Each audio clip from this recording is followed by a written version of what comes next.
Hello friends. और आज के इस लेक्चर में हम लोग बात करेंगे लेंस मेकर फार्मूले के बारे में।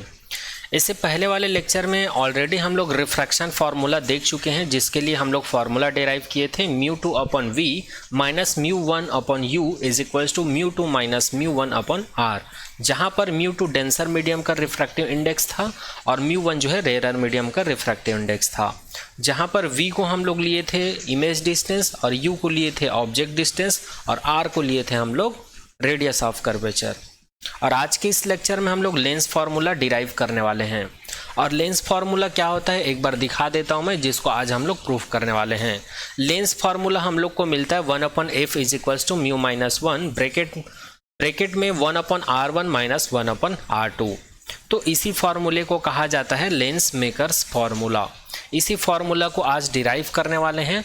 तो जैसे कि आप सभी को मैं पहले ही बता चुका हूं कि ऑप्टिक्स में कोई भी टॉपिक पढ़ने से पहले हम लोग को रे डायग्राम को समझना बहुत इंपॉर्टेंट है। अगर रे डायग्राम कैसे बन रहा है, कैसे रे जो है मूव कर रहा है, कैसे रिफ्रैक्ट हो रहा है, रिफ्लेक्ट हो रहा है, इमेज कहाँ बन रहा है, कैसे बन रहा है, नेचर क्या है, अगर ये सारा चीज़ आप लोग को रे डायग्राम के थ्रू समझ में आ जाता है तो ऑप्टिक्स का आधा काम यहीं से ख़त्म हो जाता है। तो आज भी हम लोग लेंस मेकर डिराइव करने से पहले इस रे डायग्राम को पहले समझ लेते हैं कि ये बोलना क्या चाहता है, उसके बाद आगे हम लोग इसको डिराइव करेंगे इसके लिए फॉर्मूला को। तो यहाँ पर सबसे पहले हम लोग कंसिडर कर लेते हैं AC। एक हमारे पास कॉन्वेक्स लेंस है और ये कैसा कॉन्वेक्स लेंस है, डबल कॉन्वेक्स लेंस है। अच्छा, मैं तुम लोग को ऑलरेडी बता चुका हूँ कि क्लास 10th का चैप्टर 10 का जो लेक्चर है उसको देख लीजिएगा। उसमें ऑलरेडी मैं बता चुका हूँ कॉन्वेक्स लेंस कितने टाइप्स के होते हैं। 4 टाइप के लेंस बताया हूँ मैं उसमें, है ना, जिसमें से ये एक है डबल कॉन्वेक्स है। इसको डबल कॉन्वेक्स इसलिए बोलते हैं क्योंकि इसके पास डबल सरफेस है। एक सरफेस ये है और एक सरफेस ये है। चाहो तो इसको S1 S2 नाम दे सकते हो और दोनों का नेचर ही कैसा है, कॉन्वेक्स नेचर का है, इसलिए इसको डबल कॉन्वेक्स लेंस कहा जाता है। इसमें हम लोग क्या करते हैं, एक प्रिंसिपल एक्सिस ड्रॉ कर लेते हैं जो हमेशा ऑप्टिकल सेंटर से होकर एक्स एक्सिस के अलॉन्ग जाता है। उसके बाद इसमें 2 सरफेस है, तो एक सरफेस को हम लोग S1 कंसिडर कर लेते हैं, दूसरे वाले सरफेस को S2 कंसिडर कर लेते हैं। और पहले वाले जो सरफेस है S1, ये वाला जो सरफेस है इसके रिस्पेक्ट में सेंटर ऑफ कर्वेचर पॉइंट हम लोग लिए हैं C1 और इसका रेडियस ऑफ कर्वेचर लिए हैं हम लोग R1। उसी प्रकार जो सेकेंड वाला सरफेस है S2, इसका कर्वेचर पॉइंट लिए हम लोग C2 और इसके लिए रेडियस ऑफ कर्वेचर हम लोग लिए R2। आई होप ये सारा पॉइंट आप लोग को समझ में आ रहा होगा। और ये जो लेंस का अंदर का जो मीडियम है वो डेंसर मीडियम कहलाता है, क्योंकि वहाँ पर मीडियम कौन है, ग्लास है। तो उसका रिफ्रैक्टिव इंडेक्स हम लोग क्या कंसिडर कर लेते हैं, μ2 कंसिडर कर लेते हैं। और लेंस के बाहर क्या है, एयर है, तो उसके रिफ्रैक्टिव इंडेक्स को हम लोग μ1 कंसिडर कर सकते हैं। तो यहाँ पर बोल सकते हैं μ1 रेयर मीडियम का रिफ्रैक्टिव इंडेक्स है और μ2 मीडियम का या डेंसर मीडियम का रिफ्रैक्टिव इंडेक्स है, बोल सकते हैं। अब हम लोग कंसिडर कर लेते हैं ये जो पहला वाला जो सरफेस है, ये जो S1 सरफेस है, इसको हम लोग A B C नाम दे दिए हैं। वैसे तो सरफेस है इसलिए S1 नाम दे दिया हूँ, है ना। और ये जो दूसरा वाला सरफेस है S2, इसको मैं A D C नाम दे देता हूँ। अब हम लोग बात करते हैं पहले वाले सरफेस ABC की। अब मैं यहाँ पर एक ऑब्जेक्ट को पुट कर देता हूँ, ऑब्जेक्ट O है। जैसे यहाँ से रे पास होती है यहाँ से, तो ये पहले वाले सरफेस की वजह से ये रिफ्रैक्ट हो जाती है। एक्चुअल में जब 2 सरफेस एक दूसरे से कंबाइंड रहता है, डबल कॉन्वेक्स लेंस रहता है, तो इसके सेंटर में एक और एक्सिस मिलता है हमको, जिसको हम लोग रिफ्रैक्टिव इंडेक्स बोलते हैं। इस सिचुएशंस में जब भी किसी रे को हम लोग यहाँ पर इंसिडेंट करवाते हैं तो इसी एक्सिस पर आकर ये रिफ्रैक्ट होती, इसीलिए इसको रिफ्रैक्टिव इंडेक्स कहते हैं। अभी फिलहाल आप लोग ये सेकेंड वाला सरफेस को भूल जाइए, अभी आप लोग S1 वाला सरफेस को याद रखिए। यहाँ पर O एक ऑब्जेक्ट है, यहाँ से जैसे ही लाइट इंसिडेंट करवाते हैं तो इसका इमेज जो है हमको I1 पॉइंट पर मिलना चाहिए था, लेकिन यहाँ पर एक और सरफेस आ गए है S2, इसलिए यहाँ पर इसका इमेज जो है हमको पॉइंट O या ऑब्जेक्ट O का इमेज I1 पर ना मिलकर कहाँ मिल जाता है, I पर मिल जाता है। ठीक है। और यहाँ पर मैं एक नॉर्मल ड्रॉ कर लेता हूँ, जो C1 कर्वेचर पॉइंट है यहाँ पर एक नॉर्मल ड्रॉ कर लेता हूँ मैं। ठीक है। और यहाँ पर जो सेंटर ऑफ कर्वेचर पॉइंट 2 है, यहाँ पर भी एक नॉर्मल ड्रॉ कर लेता हूँ। C1 पर जो नॉर्मल ड्रॉ किया हूँ इसको मैं M नाम दे देता हूँ और C2 पर जो नॉर्मल ड्रॉ किया हूँ उसको मैं N नाम दे देता हूँ। और यहाँ पर ये जो ऑब्जेक्ट है और ये जो रिफ्रैक्टिव एक्सिस है, यहाँ से ऑब्जेक्ट की डिस्टेंस को हम लोग u से रिप्रेजेंट करते हैं। ये आप सभी को पता है, ऑब्जेक्ट डिस्टेंस को u से रिप्रेजेंट करते हैं। और इसका जो इमेज है, इसका जो फोटो है वो कहाँ पर बन रहा है, I1 पर बन रहा है, तो इसको हम लोग V1 से रिप्रेजेंट करते हैं। और आप लोग को पता है इमेज डिस्टेंस को हम लोग v से ही रिप्रेजेंट करते हैं। फिर इसका इमेज जो है ये सेकेंड वाले सरफेस के रिस्पेक्ट में यहाँ पर बन रहा है, तो इसको हम लोग I1 दे देते हैं, क्योंकि ऑब्जेक्ट O का इमेज यहाँ पर पहले बन रहा है, तो पहले इमेज को हम लोग I1 से रिप्रेजेंट किए हैं। और इसका इमेज जो है सेकंड वाले सरफेस की वजह से यहाँ पर बन रहा है, इसको मैं I से रिप्रेजेंट कर देता हूँ। तो इस वाले इमेज के लिए I1 जो है ऑब्जेक्ट का काम करता है और इसका इमेज जो है I बनता है यहाँ पर इस पॉइंट पर। तो इस वाले इमेज का डिस्टेंस कितना होगा, इसको मैं V कंसीडर कर लेता हूँ। और यहाँ पर I1 के लिए सेकेंड सरफेस के रिस्पेक्ट में, और ये ऑब्जेक्ट का काम कर रहा है, तो रिफ्रैक्टिव एक्सिस से इसका जो डिस्टेंस होगा V1 होगा। ठीक है, आई होप अब आप लोग को ये रे डायग्राम समझ में आ गया होगा। इस रे डायग्राम को मैं दो भाग में तोड़ सकता हूँ। दो भाग में कैसे तोड़ सकता हूँ, ये पहले वाले सरफेस के लिए एक डायग्राम बनेगा और दूसरे वाले सरफेस के लिए एक डायग्राम बनेगा। तो इसी डायग्राम को अगर मैं दो हिस्सों में डिवाइड कर दूं तो पहला हिस्सा मुझे ऐसा दिखेगा। ये जो सरफेस है ABC, केवल इसी को रिप्रेजेंट किया हूं मैं, इसमें ABC केवल इसी को रिप्रेजेंट किया हूं। और यहाँ पर ये जो ऑब्जेक्ट पॉइंट O है, यहाँ पर ऑब्जेक्ट को रखें तो इसका इमेज हमको I1 पॉइंट पर मिल रहा है, इसीलिए यहाँ पर इमेज डिस्टेंस को V1 कंसीडर किए और ऑब्जेक्ट डिस्टेंस को U कंसीडर किए हैं। और ये जो देख पा रहे हैं ये डेंसर मीडियम को शो कर रहा है, ये लाइन देख पा रहे हैं ये डेंसर मीडियम को शो कर रहा है जिसका रिफ्रैक्टिव इंडेक्स μ2 कंसीडर कर चुके हैं। और ये रेयर मीडियम को शो कर रहा है जिसका रिफ्रैक्टिव इंडेक्स μ1 कंसीडर कर चुके हैं। और ये वाला जो सरफेस है इसका radius of curvature R1, centre of curvature C1 consider कर चुके हैं। और यहाँ पर C1 पॉइंट पर एक नॉर्मल ड्रॉ किए थे जिसको मैं यहाँ पर M से रिप्रेजेंट किया हूँ, तो इस नॉर्मल को मैं M लिख देता हूँ। और इस नॉर्मल को हम लोग इसलिए डालते हैं ताकि हम लोग को इंसिडेंट एंगल और रिफ्रैक्टेड एंगल का पता चल सके। तो यहाँ पर जो एंगल मिलेगा वो इंसिडेंट एंगल होगा और यहाँ पर जो एंगल मिलेगा वो रिफ्रैक्टेड एंगल होगा। तो आई होप ये डायग्राम भी आप लोग को समझ में आ गया होगा। इसी डायग्राम का पहला हिस्सा है ये। और इसी डायग्राम का अगर दूसरे हिस्से की बात करूं, सेकेंड सरफेस ADC, तो ये डायग्राम कुछ ऐसा दिखने लगेगा। ये अब ये सरफेस कौन सा है, ADC।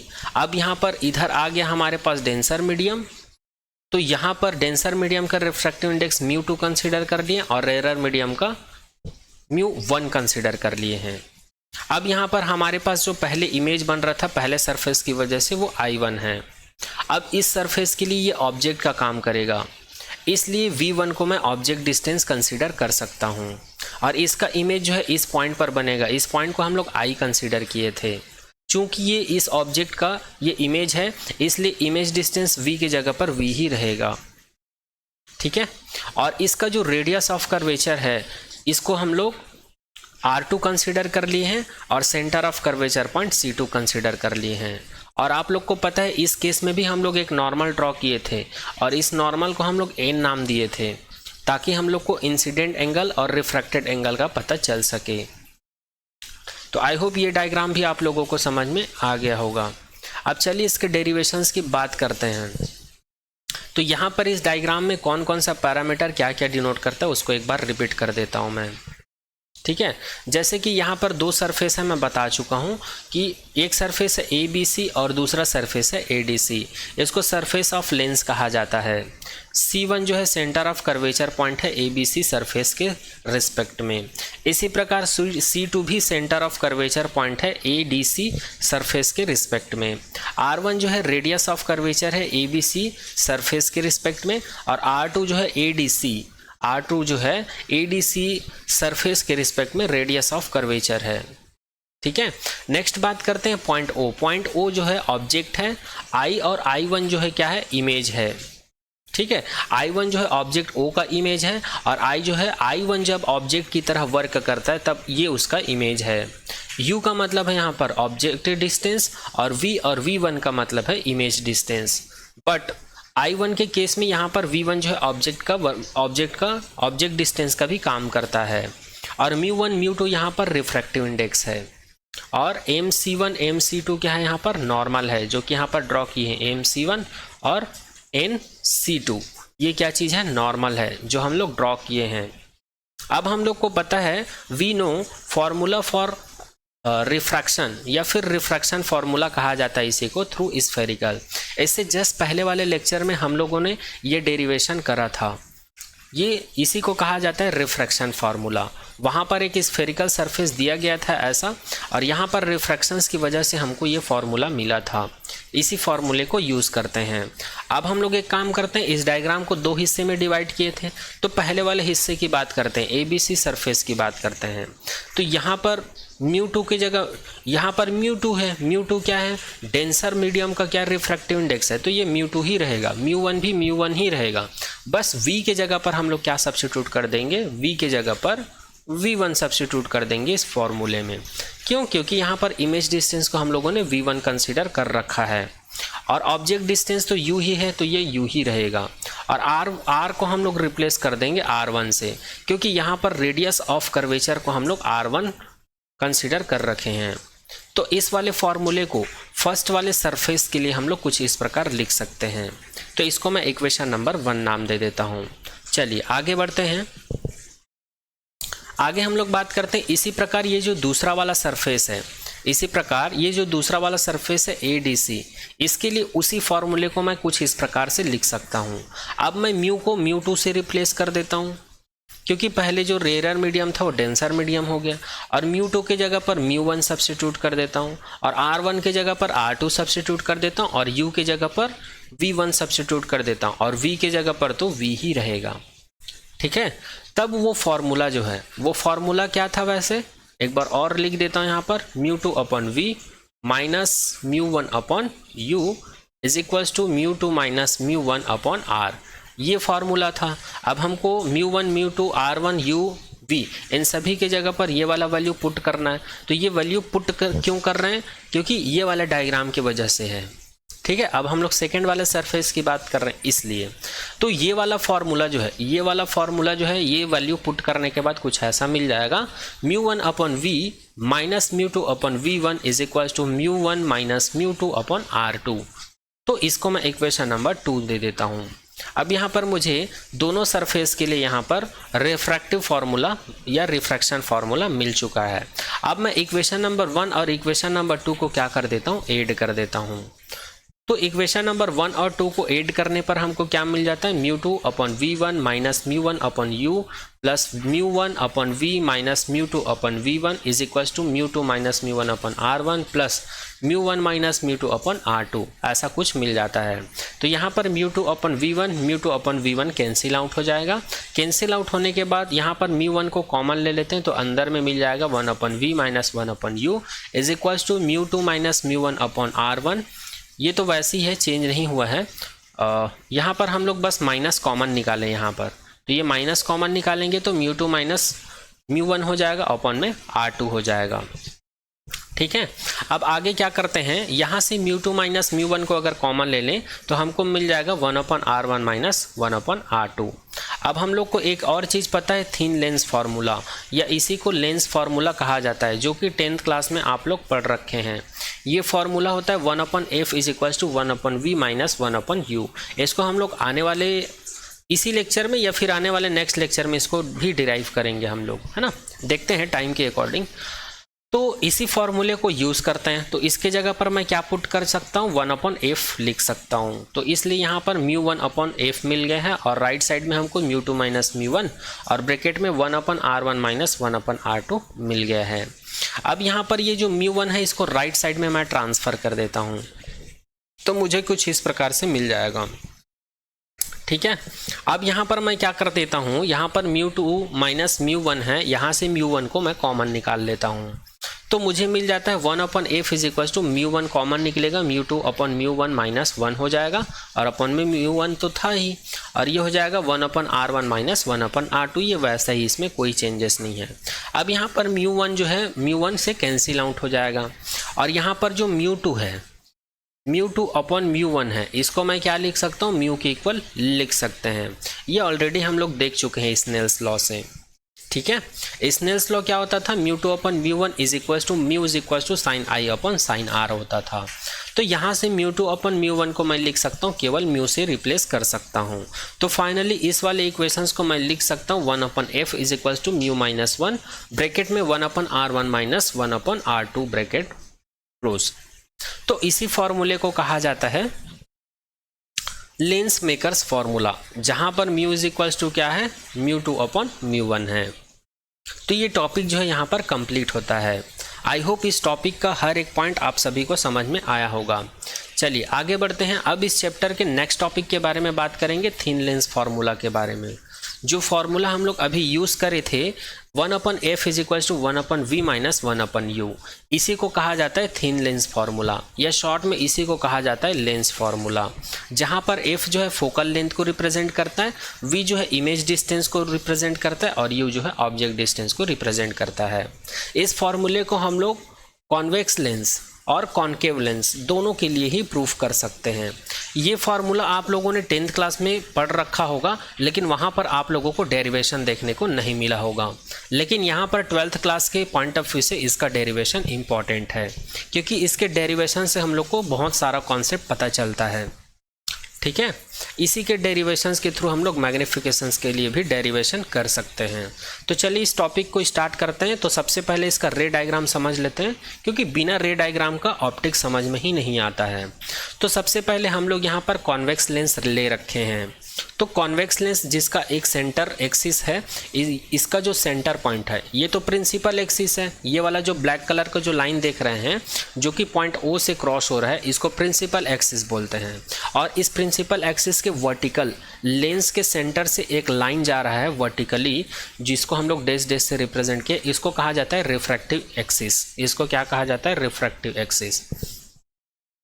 और यहाँ पर फिर इसके पास दो सरफेस है। पहले ये लेंस है, लेंस को मैं एल नाम दे देता हूँ, और ये वाला सरफेस है S2, और इस वाले सरफेस को मैं S1 नाम दे देता हूँ। अब यहाँ पर जो पहले वाला सरफेस है इस कॉन्वेक्स लेंस का, इसके रिस्पेक्ट में इसका कर्वेचर पॉइंट मैं C कंसिडर कर लेता हूँ, और जो ऑप्टिकल सेंटर पॉइंट है O और कर्वेचर पॉइंट है, दोनों के बीच में हम लोग एक प्रिंसिपल फोकस पॉइंट कंसिडर कर लेते हैं, कैपिटल F।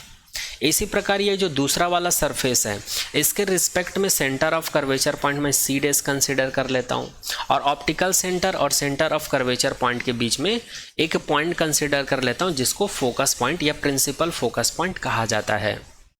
अब मैं यहाँ पर एक ऑब्जेक्ट रख देता हूँ प्रिंसिपल फोकस F डैश और C डैश के बीच में। इस ऑब्जेक्ट को मैं AB नाम दे देता हूँ। तो जैसे कि इमेज फॉर्मेशंस के लिए आप लोग रूल्स पढ़ चुके हैं लेंस के लिए, उसी का जो 2 रूल्स है उसको मैं यहाँ अप्लाई कर देता हूँ। पहला रूल ये बोलता है कोई भी रे जो है प्रिंसिपल एक्सिस के पैरेलल इंसिडेंट करवाते हैं लेंस के ऊपर, तो ये रिफ्रैक्शंस के पश्चात प्रिंसिपल फोकस से होकर चली जाती है।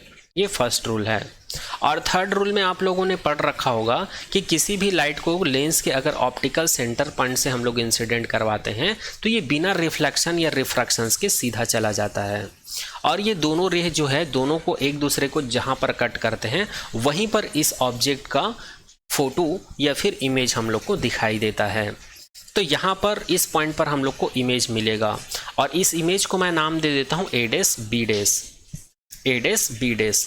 और आप सभी को पता है ये जो AB ऑब्जेक्ट है, इसका जो ऑप्टिकल सेंटर पॉइंट है यहाँ से मैं डिस्टेंस लूँ तो ऑब्जेक्ट डिस्टेंस को हम लोग U से रिप्रेजेंट करते हैं, आप लोग को पता होगा। और इस ऑब्जेक्ट का जो इमेज बन रहा है यहाँ से ऑप्टिकल सेंटर पॉइंट का जो डिस्टेंस है इसको V कंसिडर करते हैं, और V को कहा जाता है इमेज डिस्टेंस। और यहाँ पर जो फोकल लेंथ है प्रिंसिपल फोकस पॉइंट है, यहाँ से ऑप्टिकल सेंटर के बीच के डिस्टेंस को स्मॉल f से रिप्रेजेंट करते हैं, और स्मॉल f को कहा जाता है फोकल लेंथ। क्या कहा जाता है, लेंस का फोकल लेंथ कहा जाता है।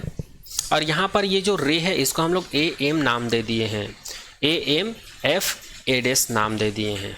ठीक है, आई होप ये रे डायग्राम आप लोगों को समझ में आ गया होगा। अब यहाँ पर आप लोग इमेज को देखकर इसका नेचर बता सकते हैं। ये ऑब्जेक्ट है, ये इमेज है, तो ऑब्जेक्ट को और इमेज को दोनों को देखकर हम लोग यहाँ पर इमेज की नेचर को शो कर सकते हैं।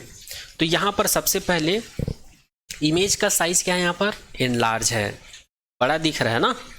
तो लार्जर है बोल सकते हैं, और ये इन्वर्टेड है कि इरेक्ट है, तो इन्वर्टेड है, और इन्वर्टेड है तो कौन सा इमेज होगा, रियल इमेज होगा। खैर यहाँ पर हम लोग को अभी इमेज का नेचर या प्रॉपर्टीज़ नहीं बताना है, यहाँ पर हम लोग को लेंस फार्मूला डिराइव करना है, इसलिए आगे बढ़ते हैं। आगे बात करते हैं, अभी ये जो रे डायग्राम्स देखे हैं, यहाँ से हम लोग इन दोनों ट्रायंगल को अगर ध्यान से देखें, triangle A dash B dash O और triangle A B O, A dash B dash O, इस वाले ट्रायंगल को अगर ध्यान से देखें तो ये ट्रायंगल जो है किसके सिमिलर है, ए बी ओ के सिमिलर है। ठीक है, सिमिलर है कि नहीं, A B O, A dash B dash O, ये दोनों ट्रायंगल क्या है, एक दूसरे के सिमिलर हैं। तो सिमिलर रूल से हम लोग को पता है पहले वाले ट्रायंगल का जो परपेंडिकुलर है दूसरे वाले के परपेंडिकुलर के रेशियो के, और पहले वाले का जो बेस है दूसरे वाले बेस के रेशियो के इक्वल होता है, ये हम लोग को पता है। इसलिए इस वाले ट्रायंगल का अगर मैं परपेंडिकुलर लूँ तो ए डैश बी डैश मिलेगा, इस वाले ट्रायंगल का अगर मैं परपेंडिकुलर लूँ तो मुझे ए बी मिलेगा। इसी प्रकार इस वाले ट्रायंगल का अगर मैं बेस कंसीडर करूं तो ओ बी डैश मिलेगा, और इस वाले ट्रायंगल का अगर मैं बेस कंसीडर करूं तो मुझे ओ बी मिलेगा। इसको मैं इक्वेशन नंबर 1 नाम दे देता हूं।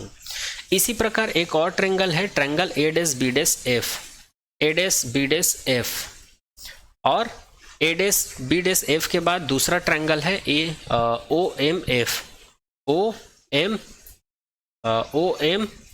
F, sorry O M F यहाँ पर है, ये एफ डैश है ना, ओ एम एफ। ये वाला ट्रायंगल और ये वाला ट्रायंगल दोनों एक दूसरे के सिमिलर हैं। फिर यहाँ पर सिमिलरिटी रूल लगाएंगे यहाँ पर, तो इस वाले ट्रायंगल का जो परपेंडिकुलर है वो इस वाले ट्रायंगल के परपेंडिकुलर के रेशियो के इक्वल होगा, A dash B dash upon O M. इसी प्रकार इस वाले ट्रायंगल का बेस क्या है, बी डैश एफ हो जाएगा, और इस वाले ट्रायंगल का बेस क्या हो जाएगा, ओ एफ हो जाएगा। तो इसी को मैं यहाँ पर लिख दिया हूँ। ठीक है, बट यहाँ पर ओ एम जो है लगभग ए बी के इक्वल है, ये वाला जो ओ एम है ये लगभग ए बी के इक्वल है, इसलिए मैं ओ एम को रिप्लेस कर देता हूँ ए बी से। तो इसी इक्वेशंस को मैं क्या लिख सकता हूँ, A dash B dash upon A B हो जाएगा is equals to B dash F upon O F हो जाएगा। इसको मैं इक्वेशन नंबर 2 का नाम दे देता हूँ। ठीक है, अब इक्वेशन नंबर 1 और 2 का लेफ्ट साइड देखो, लेफ्ट साइड इक्वल दिख रहा है ना, तो राइट हैंड साइड को इक्वेट कर सकते हैं। तो मैं क्या कर देता हूँ, इक्वेशन नंबर 1 और 2 को इक्वेट कर देता हूँ। इक्वेट करने के बाद मुझे मिल जाता है O B dash upon O B is equals to B dash F upon O F मिल जाता है। ठीक है, और यहाँ पर बी डैश एफ को मैं क्या लिख सकता हूँ, बी डैश एफ को मैं लिख सकता हूँ ओ बी डैश में से अगर मैं ओ एफ को सबसेट कर दूँ तो मुझे ये वाला डिस्टेंस मिल जाएगा। अगर ओ बी डैश में से ओ एफ को सबसेट कर दूं तो मुझे बी डैश एफ मिल जाएगा। एक बार और रिपीट कर देता हूं, मुझे ये वाला डिस्टेंस चाहिए ना बी डैश एफ वाला, तो ये डिस्टेंस मुझे कब मिलेगा, अगर इतने में से ओ बी डैश में से अगर मैं इतने को काट कर फेंक दूं, ओ एफ को अगर मैं काट कर फेंक दूं तो इतना मिल जाएगा मुझे, है ना। उसी को यहाँ पर लिखा हुआ है, बी डैश एफ को हम लोग लिख सकते हैं O B dash minus O F. अब यहाँ पर हम लोग क्या करते हैं, इस वाले फिगर से ऑब्जर्व कर सकते हैं कि ओ बी को हम लोग क्या लिए हुए हैं, ओ बी, इसको हम लोग लिए हुए हैं ऑब्जेक्ट डिस्टेंस u, बट यहाँ पर साइन कन्वेंशन लगाएंगे तो ये माइनस u हो जाएगा। उसी प्रकार ओ बी डैश है, इसको हम लोगों ने v ले रखा है, साइन कन्वेंशन लगाएंगे तो पॉजिटिव हो जाएगा। उसी प्रकार ओ एफ है, जिसको हम लोगों ने f कंसिडर कर रखा है, साइन कन्वेंशन लगाएंगे तो ये भी पॉजिटिव हो जाएगा। और आप लोग को तो पता ही होगा, साइन कन्वेंशन पढ़ चुके होंगे क्लास 10th में, अगर नहीं पढ़े हैं तो प्ले लिस्ट में जाकर मेरा लेक्चर देख सकते हैं। राइट साइड में ऑप्टिकल सेंटर से राइट साइड में जितने भी पैरामीटर्स होते हैं उसको हम लोग पॉजिटिव कंसीडर करते हैं, और नहीं लेफ्ट साइड में जो पैरामीटर्स होते हैं उसको नेगेटिव कंसीडर करते हैं, है ना। ये ट्रिक है साइन कन्वेंशन को याद रखने का। आगे बात करते हैं ओ बी डैश। तो ओ बी डैश को मैं क्या लिख सकता हूँ, v लिख सकता हूँ। ओ बी को मैं क्या लिख सकता हूँ, माइनस u लिख सकता हूँ। ओ बी डैश को मैं क्या लिख सकता हूँ, v। ओ एफ को मैं क्या लिख सकता हूँ, f। ओ एफ को क्या लिख सकता हूँ, f। तो इस प्रकार से इस इक्वेशंस को हम लोग ऐसे लिख सकते हैं। यहाँ से f को इधर मल्टीप्लाई कर दूंगा, u को इधर मल्टीप्लाई कर दूंगा, तो V F is equal to minus U V plus U F मिल जाएगा। और यहाँ से वी एफ और यहाँ से इस वाले यू एफ को मैं इधर ट्रांसफ़र कर दूंगा तो मुझे मिल जाएगा V F minus U F is equals to minus U V. अब यहाँ से मैं एफ को कॉमन निकाल लेता हूँ तो मुझे वी माइनस यू मिल जाएगा। ठीक है, अब यहाँ पर मैं एफ को इधर ट्रांसफ़र कर देता हूँ, माइनस यू वी को इधर ट्रांसफ़र कर देता हूँ तो मुझे मिल जाएगा 1/f is equals to V minus U upon minus U V मिल जाएगा। अब मैं v के साथ इन दोनों को एक साथ लिखता हूँ, माइनस करके इसके साथ इन दोनों को अलग करके लिख देता हूँ, या फिर यहाँ से मैं माइनस कॉमन निकाल लेता हूँ तो ये हो जाएगा, यहाँ से माइनस कॉमन निकालूंगा तो u माइनस वी हो जाएगा और माइनस माइनस कैंसिल आउट होकर मुझे मिल जाएगा u minus V upon U V मिल जाएगा। अब यहाँ से मैं इसको अलग अलग करके लिखता हूँ, u को एक बार इसके साथ लिखता हूँ और v को एक बार इसके साथ लिखता हूँ तो इसको लिख सकता हूँ u upon U V minus V upon U V, क्योंकि यहाँ से एलसीएम निकालेंगे और सॉल्व करेंगे तो फिर से यही मिल जाएगा। अब यहाँ से u और u कैंसिल आउट हो जाएगा, यहाँ से v और v कैंसिल आउट हो जाएगा तो मुझे क्या मिल जाएगा, मुझे मिल जाएगा 1/f is equals to 1/v, यहाँ से 1/v और यहाँ से मुझे मिल जाएगा माइनस 1/u। इसी को कहा जाता है थिन लेंस फार्मूला। लेकिन अभी ये फार्मूला का डेरिवेशन हम लोग किसके लिए किए हैं, कॉन्वेक्स लेंस के लिए किए हैं। इसी प्रकार इसको हम लोग कॉन्केव लेंस के लिए भी डिराइव कर सकते हैं। तो ये टॉपिक जो है यहाँ पर कंप्लीट होता है। चलिए एक बार मैं कॉन्केव लेंस से इसको डिराइव करके बता देता हूँ। तो जैसे कि आप लोगों ने 10th क्लास में पढ़ रखा है कि ये कॉन्केव लेंस है और कॉन्केव लेंस में भी दो सरफेस होते हैं, ये एक सरफेस है और ये वाला एक सरफेस है और इसका भी कुछ ना कुछ कर्वेचर पॉइंट होता है, रेडियस ऑफ कर्वेचर पॉइंट होता है। लेकिन अभी उन सबको यहाँ पर डिफाइन करने की ज़रूरत नहीं है, इसलिए मैं डायरेक्ट अभी डेरिवेशंस की तरफ चलता हूँ। ये फार्मूला हम लोग को प्रूफ करना है, thin lens formula for concave lens. तो यहाँ पर मैं कंसीडर कर लेता हूँ ये फोकल पॉइंट है और यहाँ पर ये ऑब्जेक्ट रखा हुआ है फोकस पॉइंट के पास में AB, इधर कहीं पर हमारे पास कर्वेचर पॉइंट होगा, है ना। तो यहाँ से रूल फर्स्ट के अकॉर्डिंग प्रिंसिपल एक्सिस से पैरेलल किसी लाइट को इंसिडेंट करवाता हूँ तो ये रिफ्रैक्टिव एक्सिस जो है कॉन्केव लेंस का, यहाँ से ये रिफ्रैक्ट हो जाती है। थर्ड रूल ये बोलता है कि किसी भी लेंस के, चाहे वो कॉन्केव हो या कॉन्वेक्स हो, इसके सेंटर से किसी लाइट को अगर पास करवाते हैं, किसी रे को, तो वो सीधा चली जाती बिना डेविएशन के, बिना रिफ्लेक्शंस के, बिना रिफ्रैक्शंस के। अब हम लोग क्या करते हैं, चूंकि ये कॉन्केव लेंस का केस है तो यहाँ पर ये जो रिफ्रैक्टेड रे है, अगर मैं इसको पीछे की तरफ बढ़ाऊँ तो ये हमेशा कहाँ पर आकर मिलती, फोकस पॉइंट के पास आकर मिलती है। अब हम लोग को पता है इमेज का डेफिनेशन होता है, image is a point at which at least two rays appear to meet और एक्चुअल टू मीट। तो यहाँ पर ये वाला रे और ये वाला रे, ये दोनों कहाँ पर मिल रहे हैं, इस पॉइंट पर मिल रहे हैं। तो इस वाले इमेज का फोटो मुझे कहाँ मिलेगा, इस वाले ऑब्जेक्ट का फोटो या इमेज मुझे कहाँ मिलेगा, इस पॉइंट पर मिलेगा। तो इसको मैं नाम दे देता हूँ A डैश B डैश। और यहाँ पर V को हम लोगों ने ले रखा है इमेज डिस्टेंस, और ये ऑब्जेक्ट है तो ऑब्जेक्ट डिस्टेंस को हम लोग ले रखे हैं U। और यहाँ पर प्रिंसिपल फोकस मिल रहा है, प्रिंसिपल फोकस जहाँ पर इमेज मिलता है वहाँ से कंसीडर करना होता है फोकल लेंथ को, है ना। तो यहाँ पर हम लोगों ने F ले रखा है। तो आई होप ये रे डायग्राम आप लोग को समझ में आ गया होगा। अगर यहाँ पर मुझे इमेज का नेचर बताने की ज़रूरत रहती, वैसे तो अभी ज़रूरत नहीं है नेचर बताने की, अगर रहता तो यहाँ से मैं देखकर बता सकता था कि इमेज कैसा है, इरेक्ट है, और इरेक्ट इमेज कौन सा होता है, वर्चुअल होता है। और अगर इसकी साइज़ की बात करें तो ये छोटा है, और अगर मैं इसकी पोजीशंस की बात करूँ तो फोकस पॉइंट और ऑप्टिकल सेंटर पॉइंट के बीच में है, ठीक है। और ये इमेज कैसा है, वर्चुअल इमेज है। तो आप लोग को एग्जाम में एक क्वेश्चन भी बोल सकते हैं कि थिन लेंस फार्मूला को डिराइव कीजिए यदि इमेज कैसा बने, वर्चुअल बने। तो आपको ये वाला रे डायग्राम से इसको प्रूफ करना है। और यदि एग्जाम में आपको ये बोले कि थिन लेंस फार्मूला को डिराइव करिए जब इमेज आपका कैसा हो, रियल इमेज हो, तब आपको वो कॉन्वेक्स वाला बनाना है, ठीक है। वैसे तो ऐसा रेयर सिचुएशन में पूछा जाता है, by the way board exam में पूछ दिया जाए तब की बात है। अब चलिए थिन लेंस फार्मूला को डिराइव करते हैं। तो यहाँ पर एक ट्रायंगल दिख पा रहा होगा आपको लोग को, triangle A dash B dash O, A dash B dash O, और एक और ट्रायंगल दिख रहा होगा ABO। दोनों एक दूसरे के कैसे हैं, सिमिलर हैं। सिमिलर क्यों है, क्योंकि यहाँ पर सेम एंगल बन रहा है इसलिए। ठीक है, ये वाला एंगल दोनों का सेम है। कम सिमिलर प्रॉपर्टीज़ के लिए एटलीस्ट 1 और 2 एंगल सेम होना चाहिए, फिर वो हो जाता है सिमिलर एक दूसरे के। वैसे आप लोग मैथमेटिक्स में पढ़ रखे होंगे, है ना। तो फिर से वही सिमिलर रूल लगा दूंगा मैं। पहले वाले ट्रायंगल का परपेंडिकुलर, दूसरे वाले एंगल का परपेंडिकुलर, पहले वाले ट्रायंगल का बेस, दूसरे वाले ट्रायंगल का बेस, है ना।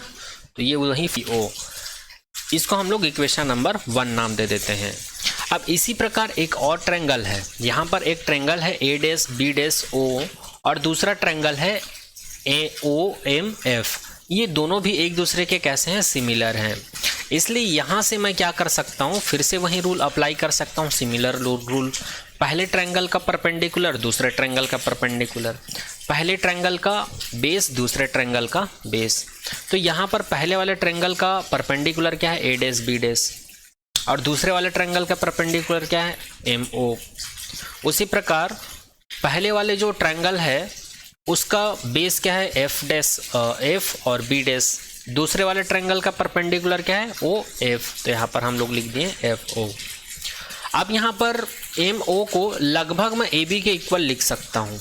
यहाँ पर एम ओ को लगभग मैं ए बी के इक्वल लिख सकता हूँ, क्योंकि दोनों का साइज क्या दिख रहा है, यहाँ पर सेम दिख रहा है, इस वजह से। ठीक है, तो मैं इस इक्वेशंस को क्या लिख सकता हूँ, अब A dash B dash upon A B लिख सकता हूँ, is equals to F B dash upon F O मिल जाएगा। इसको मैं इक्वेशन नंबर 2 नाम दे देता हूँ। अब इक्वेशन नंबर 1 और 2 को अगर ध्यान से देखें तो लेफ्ट हैंड साइड इसका फिर से इक्वल दिख रहा है। तो फिर से मैं यहाँ इक्वेशन नंबर 1 और 2 को क्या कर दूंगा, इक्वेट कर दूंगा। तो इक्वेट करूंगा तो मुझे मिल जाएगा B dash O upon B O is equals to F B dash upon F O. अब यहाँ पर एफ बी डैश को मैं क्या लिख सकता हूँ, F O minus O B dash लिख सकता हूँ। इसको मैं क्या लिख सकता हूँ, एफ बी डैश को मैं लिख सकता हूँ, अगर मैं एफ ओ में से बी डैश ओ को हटा दूं या काट कर फेंक दूं तो मुझे इतना मिलेगा। इसलिए मैं एफ बी डैश को क्या लिख सकता हूँ, F O minus O B dash लिख सकता हूँ, और एफ ओ को एफ ओ ही रहने देते हैं। अब यहाँ पर इस रे डायग्राम में क्या करते हैं, साइन कन्वेंशन अप्लाई करते हैं। तो यहाँ पर बी डैश ओ को मैं लिख सकता हूँ माइनस वी, बी ओ को मैं लिख सकता हूँ माइनस यू, और एफ ओ को मैं लिख सकता हूँ माइनस एफ। जैसे कि आप लोग देख सकते हैं, ये इमेज डिस्टेंस है, फोकल लेंथ है, या ऑब्जेक्ट डिस्टेंस है। तीनों को ही हम लोग कैसे लिए, निगेटिव, क्योंकि साइन कन्वेंशंस क्या बोलता है हमको, यहाँ पर जो ऑप्टिकल सेंटर पॉइंट के लेफ्ट साइड में जितने भी पैरामीटर्स है उसको निगेटिव कंसीडर करना है, और राइट साइड में जो पैरामीटर्स होते हैं उसको पॉजिटिव। तो यहाँ तो सभी लेफ्ट साइड में है ना। ये ट्रिक था याद रखने का, साइन कन्वेंशन ऑलरेडी मैं बता चुका हूँ, आप लोग प्लेलिस्ट में जाकर क्लास 10 का चैप्टर 10 अच्छे से देख सकते हैं। आगे बात करते हैं। तो यहाँ पर बी डैश ओ को मैं रिप्लेस कर देता हूँ माइनस वी से, बी ओ को रिप्लेस कर देता हूँ माइनस यू से, और एफ ओ को मैं रिप्लेस करता हूँ माइनस एफ से, ओ बी डैश को मैं रिप्लेस करता हूँ माइनस वी से, एफ ओ को मैं रिप्लेस करता हूँ माइनस एफ से। तो ये इक्वेशन मुझे कुछ है। तो इस वाली इक्वेशंस को मैं क्या लिख सकता हूँ, v upon U is equals to V minus F upon minus F. यहाँ से माइनस माइनस कैंसिल आउट हो गया और ये माइनस माइनस प्लस हो जाएगा, तो इसको मैं प्लस वी माइनस एफ लिख सकता हूँ। तो वी माइनस एफ लिख सकते हो, और नीचे में माइनस एफ है उसको वैसे ही रहने देते हैं। अब हम लोग यहाँ पर क्या करते हैं, ऊपर में माइनस कॉमन निकाल देता हूँ। तो माइनस कॉमन निकालूंगा तो ये वाला माइनस और ऊपर का माइनस कैंसिल आउट हो जाएगा। तो इस इक्वेशन को मैं लिख सकता हूँ एफ माइनस वी। यहाँ से माइनस कॉमन निकालूंगा ना तो ये पॉजिटिव हो जाएगा, ये निगेटिव, इसलिए F minus V upon F हो जाएगा, क्योंकि माइनस माइनस कैंसिल आउट हो जाएगा।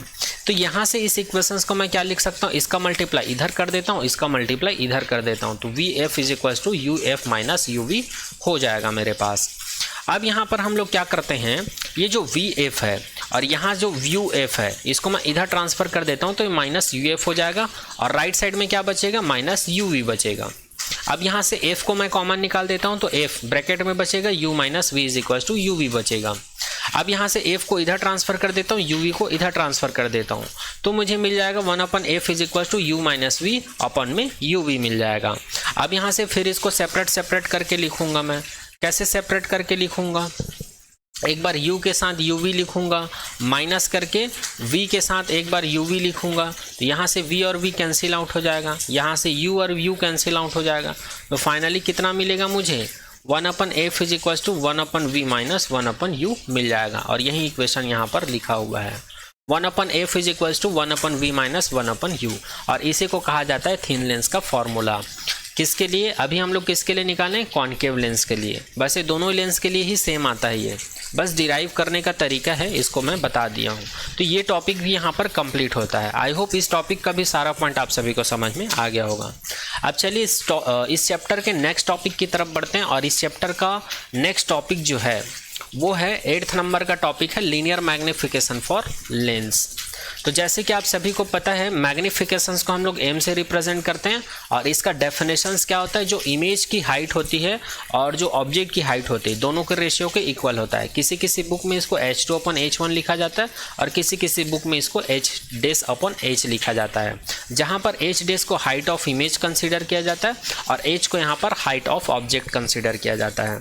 और इसी फॉर्मूले को हम लोग u और v के टर्म्स में भी लिख सकते हैं, u और f के टर्म्स में भी लिख सकते हैं, और इसी फॉर्मूले को हम लोग v और f के टर्म्स में भी लिख सकते हैं, जैसे कि हम लोग मिरर में देख चुके हैं। तो चलिए सबसे पहले हम लोग इसको v और u के टर्म्स में कैसे लिखते हैं उसकी बात करते हैं। अच्छा, एक चीज़ याद दिला दूँ, मिरर के केस में हम लोगों ने मैग्निफिकेशंस देखा था h2/h1 इज इक्वल्स टू, इसी को हम लोग v और u के टर्म्स में लिख रहे थे, तो -v/u मिल रहा था। ये हम लोग को मिल रहा था कौन से केस में? मिरर के केस में। और यही फॉर्मूला हम लोग को यहाँ पर भी मिलेगा, बट फ़र्क इतना है, यहाँ पर हम लोग को लेंस के लिए पॉजिटिव मिलेगा। चलिए देखते हैं ये कैसे आता है। तो इसके लिए रे डायग्राम को समझना बहुत ज़रूरी है, और ये रे डायग्राम मैं बता चुका हूँ। कॉन्वेक्स लेंस का रे डायग्राम है ये, जब थिन लेंस का डेरिवेशंस कर रहे थे वही डायग्राम को यहाँ पर लिखा हूँ, तो इसको समझाने की ज़रूरत नहीं है, ऑलरेडी मैं बता चुका हूँ, है ना। तो यहाँ से डायरेक्ट हम लोग अप्लाई करते हैं। यहाँ पर एक एंगल है जो ट्रायंगल है A'B'O और ABO, ये क्या है? दोनों सिमिलर है। तो यहाँ से हम लोग को क्या मिला था इस फिगर से?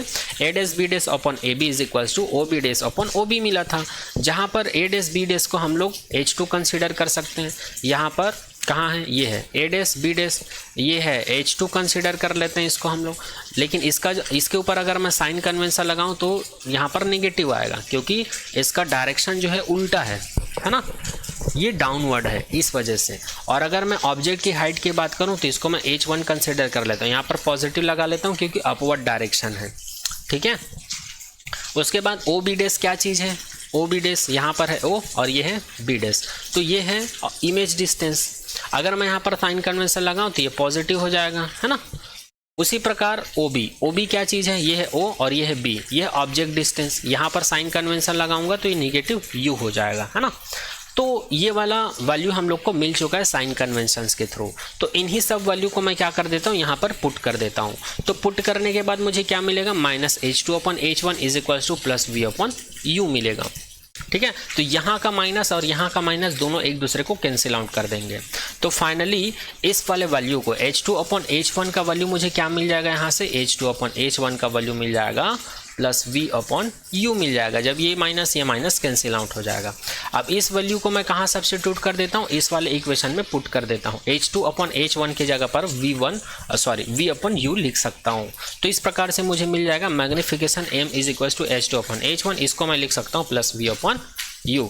इसी को कहा जाता है linear magnifications for lens. Lens के लिए आवर्धन क्षमता कहा जाता है। मैग्निफिकेशंस को कहा जाता है आवर्धन क्षमता, और लीनियर मैग्निफिकेशंस को कहा जाता है रेखीय आवर्धन क्षमता। यही हमको बताता है कि किसी लेंस के थ्रू जब इमेज बनता है तो उसका नेचर कैसा होता है, वो बड़ा होता है कि छोटा होता है, उल्टा होता है कि सीधा होता है। इसी के वैल्यू से बहुत सारा चीज़ डिसाइड हो जाता है। आगे बात करते हैं। अब यहाँ पर हम लोग मैग्निफिकेशंस को हाइट के टर्म्स में लिख लिए हैं और इमेज डिस्टेंस या ऑब्जेक्ट डिस्टेंस के टर्म्स में लिख लिए हैं। अब हम लोग इसको अगर फोकल लेंथ और ऑब्जेक्ट डिस्टेंस के टर्म्स में लिखना चाहें तब कैसे करेंगे? तो इसके लिए हम लोग को पता है लेंस फार्मूला होता है 1/f is equals to 1/v minus 1/u होता है। यहाँ से मैं v का वैल्यू कैलकुलेट करूँगा तो मुझे मिल जाएगा uf/u + f। अब इसको मैं डिटेल में नहीं बता रहा हूँ क्योंकि इससे पहले वाले लेक्चर में हम लोग इसको बहुत डिटेल में देखे थे कि v का वैल्यू यहाँ से कैसे निकालते हैं। यहाँ से एलसीएम निकाल के इसका मल्टीप्लाई इधर, इसका मल्टीप्लाई इधर करके हम लोग इसको निकालते हैं। v का वैल्यू निकालना है तो इसको इधर पहले ट्रांसफ़र करूँगा। ट्रांसफ़र करने के बाद एलसीएम और क्रॉस मल्टीप्लिकेशंस करके मैं ये निकाल लूँगा। तो यहाँ से मुझे v का वैल्यू मिल गया। इस v के वैल्यू को मैं यहाँ पर इक्वेशन नंबर 2 में पुट कर देता हूँ। तो m is equals to v/u is equals to 1/u cross U F upon U plus F ये मिल जाता है। तो यहाँ से यू और यू कैंसिल आउट हो जाता है, तो हमको एम का जो फॉर्मूला है वो मिल जाता है H2 upon H1 is equals to V upon U is equals to F upon U plus F मिल जाता है। तो इसी को कहा जाता है magnifications for lens in terms of U and F. इसको मैं इक्वेशन नंबर 3 नाम दे देता हूँ। इसी प्रकार अब V और F के टर्म्स में अगर मैग्निफिकेशंस देखें तो फिर से लेंस फार्मूला में अब हम लोग U का वैल्यू निकालते हैं 1 अपन U का। तो 1 अपन U को मैं इधर ट्रांसफर कर देता हूँ, 1 अपन F को इधर, उसके बाद LCM करके क्रॉस मल्टीप्लिकेशन कर देता हूँ, तो मुझे मिल जाता है 1 upon U is equals to F minus V upon FV। ठीक है, अब इस वैल्यू को फिर मैग्निफिकेशंस वाले फॉर्मूले में सब्स्टिट्यूट कर देता हूँ, m is equal to V upon you.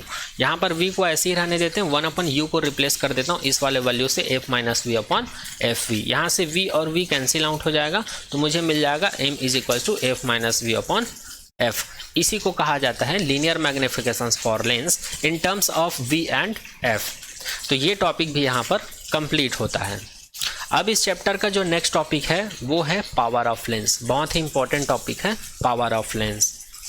ठीक है, तो वैसे तो आप लोग 10th क्लास में पढ़ चुके हैं कि पावर ऑफ लेंस क्या होता है। लेंस की जो फोकल लेंथ होती है उसके इन्वर्सली प्रोपोर्शनल होता है, ये आप लोग को पता है।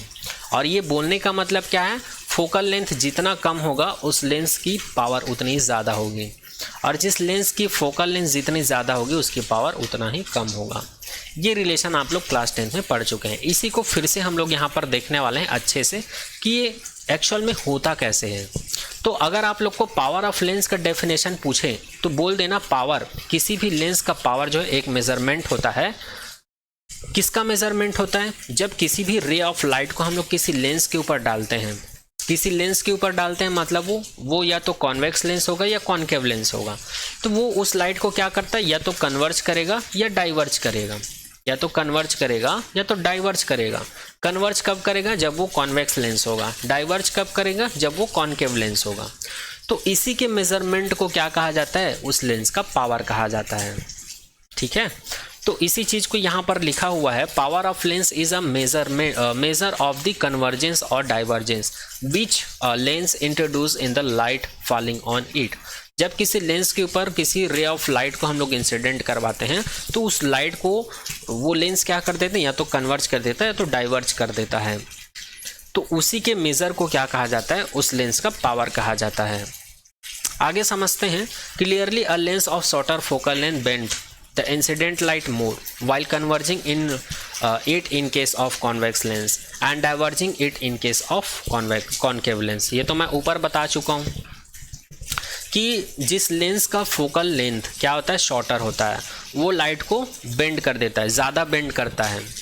ठीक है, और जिस लेंस की फोकल लेंथ ज़्यादा होती है वो कम कन्वर्ज करता है। ठीक है, कम बेंड करता है लाइट को, जिस लाइट को रे ऑफ लाइट को हम लोग लेंस के ऊपर डालते हैं।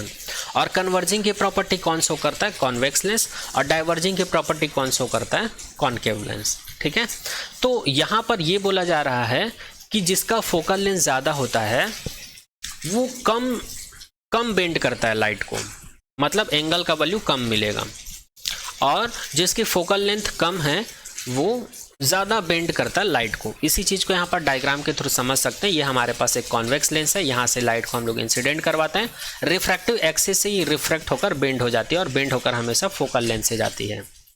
ठीक है, तो यहाँ पर हम लोग को डेल 1 मिलता है, और पॉइंट एफ और जो रिफ्रैक्टिव एक्सिस है उनके बीच के डिस्टेंस को हम लोग क्या कंसिडर करते हैं, एफ।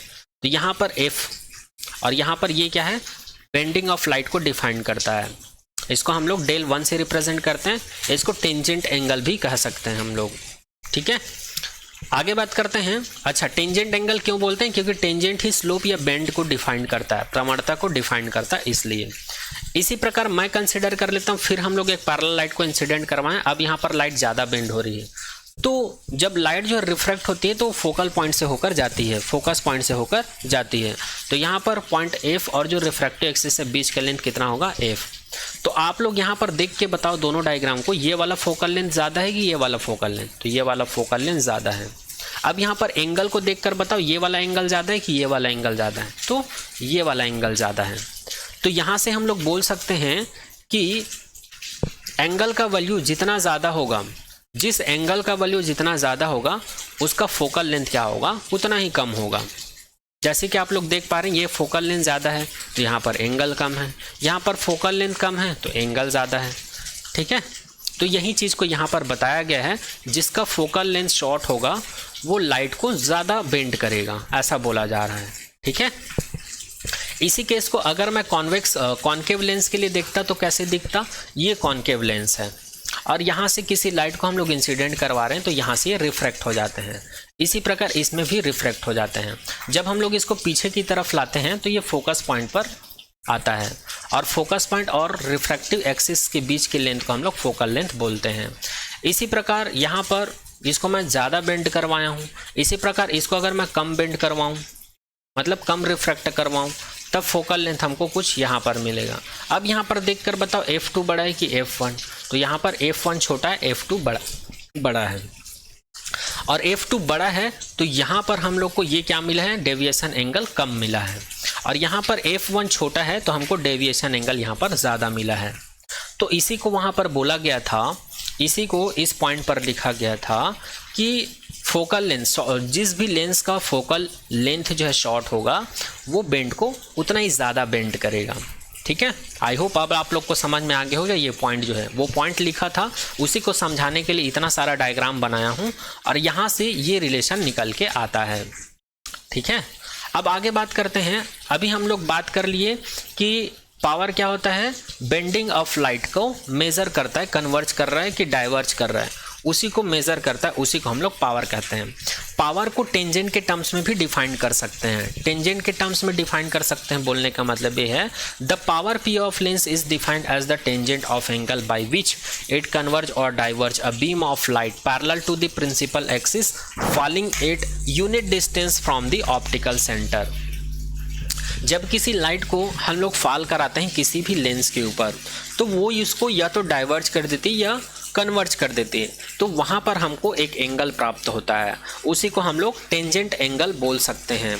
और वही टेंजेंट एंगल जो है डिसाइड करता है कि जो लेंस है वो लाइट को कितना बेंड कर पा रही है, तो उसी को हम लोग क्या कहते हैं, उस लेंस का पावर कहते हैं। जैसे कि इस रे डायग्राम में आप लोग देख पा रहे हैं, यहाँ से एक लाइट आ रही है, यहाँ से बेंड हो जा रही है, तो कितने एंगल से बेंड हो रही है, इतने एंगल से, और जितना एंगल यहाँ पर बन रहा है उतना ही एंगल यहाँ पर बनेगा, है ना, उतना एंगल यहाँ पर बनेगा।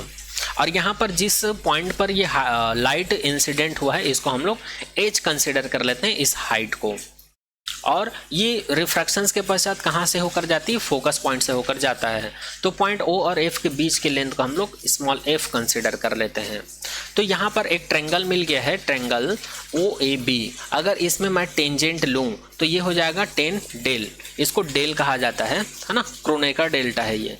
इसको क्या कहा जाता है, कई लोग इसको नहीं जानते क्या बोलते हैं, इसलिए मैं यहाँ पर लिख देता हूँ, इसको क्रोनेकर डेल्टा कहा जाता है।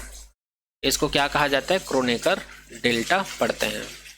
ठीक है, क्योंकि एनसीईआरटी बुक में यही लिखा हुआ है। चाहो तो आप लोग इसको θ1 θ2 लिख सकते हो, लेकिन यहाँ पर ये बार बार डेविएट होता है, इसको डेविएशन एंगल भी बोल सकते हैं हम लोग। ठीक है, क्योंकि ये बार बार ये इंसिडेंट रे के ऊपर डिपेंड करता है इसका जो चेंज होना है। तो यहाँ पर ये फिक्स्ड एंगल नहीं है, इसलिए थीटा का यूज़ नहीं किया गया, डेविएशन एंगल क्रोनेकर डेल्टा का यूज़ किया गया है। अच्छा, तो यहाँ पर ten del is equals to हमको क्या मिल गया, इसका डेफिनेशन होता है परपेंडिकुलर अपॉन बेस। तो यहाँ पर परपेंडिकुलर का मतलब क्या है, हाइट, एज, और बी का मतलब क्या है, बेस का मतलब क्या है, बेस है यहाँ पर एफ, तो इसको मैं एफ लिख देता हूँ। ठीक है, और यहाँ पर जो हाइट है इसको मैं यूनिट ले लेता हूँ, क्योंकि यहाँ पर डेफिनेशन में ही बोला गया है, at a unit distance from the optical centre, optical centre से यूनिट डिस्टेंस पर बोला गया है। ठीक है, तो यूनिट डिस्टेंस की वजह से मैं क्या ले लेता हूँ, h इज इक्वल्स टू 1 ले लेता हूँ। तो यहाँ पर h को अगर 1 पुट कर देता हूँ तो del 10 del is equals to मुझे मिल जाता है 1/f। अब यहाँ पर डेल का वैल्यू वेरी स्मॉल है, मैंने अभी बताया कि इसका वैल्यू बहुत ज़्यादा चेंज होते रहता है और इसका वैल्यू बहुत छोटा होता है। तो छोटा होता है तो 10 डेल को हम लोग क्या ले सकते हैं, डेल ले सकते हैं। तो इसको मैं लिख सकता हूँ del is equals to 1/f। और यही डेविएशन जो है, यही डेविएशन एंगल जो है हमको क्या बताता है, पावर को बताता है। ठीक है, the power P of lens is defined as the tangent the angle, ये टेंजेंट एंगल है और यही एंगल पावर को डिफाइन करता है, इसलिए मैं इसको P से रिप्लेस कर सकता हूँ और P is equals to 1/f मिल गया है। तो इसी को कहा जाता है पावर। ठीक है। तो इस प्रकार से पावर का डेफिनेशन अगर आप लोग को पूछे एग्जाम में तो आप लोग लिख सकते हैं शॉर्ट में, power of lens is inversely proportional to the focal length of the lens, that means P proportional to 1/f.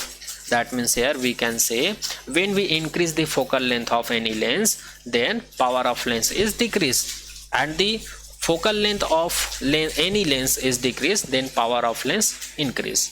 तो ये हो गया पावर ऑफ लेंस यहाँ पर कंप्लीट। ठीक है, हम लोग पावर की यूनिट की बात करें, अगर हम लोग इसकी यूनिट की बात करें पावर की, तो वो होता है डाइऑप्टर।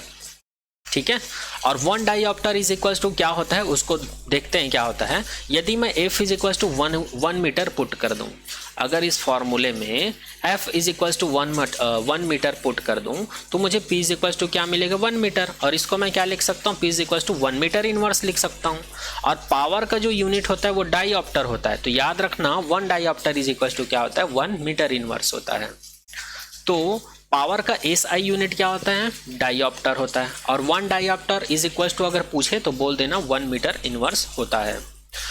और अगर यहाँ पर पावर के डेफिनेशंस को अगर मैं लेंस मेकर फॉर्मूला में पुट करूँ तो लेंस मेकर फॉर्मूला क्या था 1/f is equal to mu minus 1 bracket में 1/r1 माइनस 1/r2 था। तो यहाँ पर 1/f को मैं क्या बोल सकता हूँ पावर।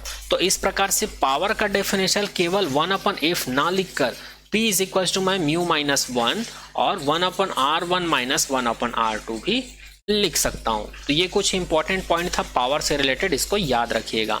अब यहां पर ये टॉपिक जो है कंप्लीट होता है। ठीक है, तो आज के लेक्चर में यहीं तक करते हैं, मिलते हैं आने वाले नेक्स्ट लेक्चर में एक नए टॉपिक के साथ। Thank you so much to all.